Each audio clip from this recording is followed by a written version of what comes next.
రెడ్డి చంద్రబాబు నాయుడు గారి గురించి మాట్లాడతావు? నిన్నేంటి రైతుల గురించి మాట్లాడుతున్నావు?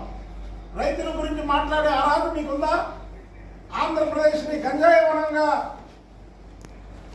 తీర్చిదిద్దినటువంటి ఘనత జగన్మోహన్ రెడ్డిది. ఆ జగన్మోహన్ రెడ్డి ఆఫీసులో ఉన్నటువంటి నీది. ఆంధ్రప్రదేశ్ అంటే ఒకప్పుడు అన్నపూర్ణ.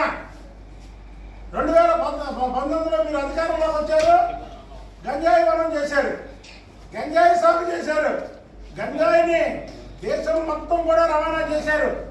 ఇవాళ ప్రతి ఇంట్లో కూడా మీరు గంజాయి ఎలా పెంచుకోవాలనేది 2019 నుంచి 2024 వరకు నేర్పిన పాఠాలు మీరు గంజాయి సాగు. మీరు రైతుల గురించి మాట్లాడతారా? మీరు గుంటూరు మిర్చి యార్డుకి వెళ్ళారు, అక్కడ మిర్చి దొంగతనాలు చేశారు. పొగాకు రైతులు పరామర్శించడానికి వెళ్ళారు జగన్మోహన్ రెడ్డి, అక్కడ పొగాకు బేలు ఎత్తుకెళ్ళిపోయారు. ఆఖరి చిత్తూరు జిల్లాలో మామిడి రైతులను పరామర్శించడానికి వెళ్ళి ఏ కనికారం చేశారో అందరూ చూశారు కదా.